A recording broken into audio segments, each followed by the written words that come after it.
Good evening. This is CTV News. I'm Patricia Vallone. And I'm Gina Barty. Thanks for joining us.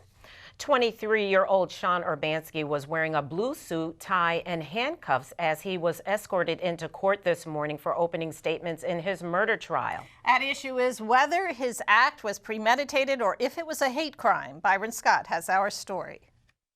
Now, the defense does not deny that Shawn Urbanski killed Richard Collins III, but they do say that it was not premeditated murder and that it was not a hate crime.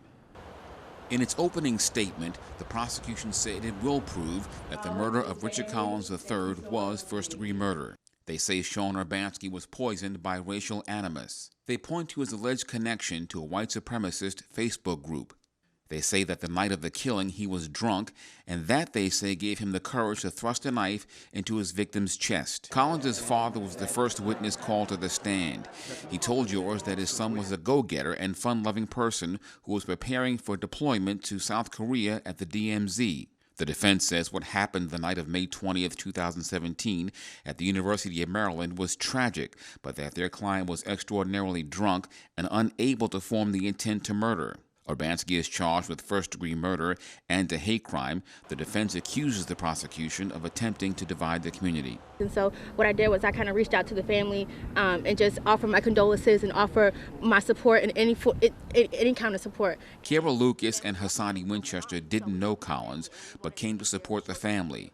The judge asked them to remove their shirts, saying they could be prejudicial to the jury. So we're just going to turn the shirts inside out, just so that we are still allowed in the courtroom and to see the proceedings, but I think it's ludicrous.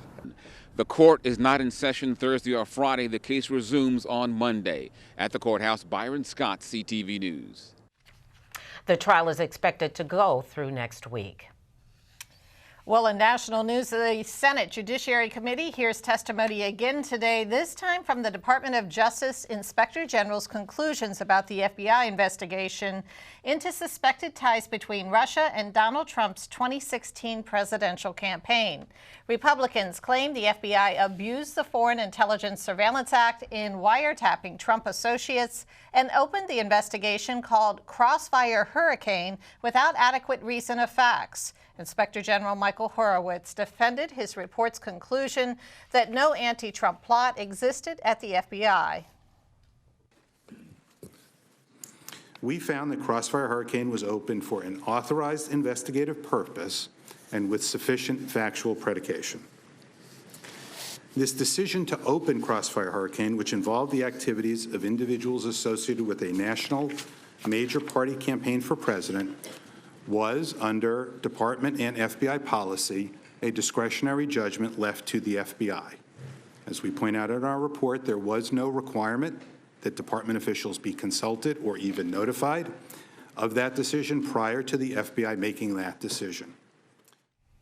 While Horowitz acknowledged several missteps by the FBI, he said the discovery of negative tweets about President Trump by some agents had no bearing on the investigation. The partisan debate over articles of impeachment and investigations of President Trump show no signs of slowing as we head into an election year. One political science professor says she's not sure the country is experiencing its most divisive time, but voters do have a voice. And so it is the most important time for us. I don't want to discount the historical significance of an impeachment. We've only done it twice before, and so it is a very sobering point in our history. 2018 was a check, if you will, on the 2016 election, and what that shows us is that when people do turn out, when they register, when they speak with their votes, and they speak with their feet, and they march and they rally, that things can happen and government can change. Dr. Frederick adds voters should reach out to their local and national representatives to ask questions and speak truth to power.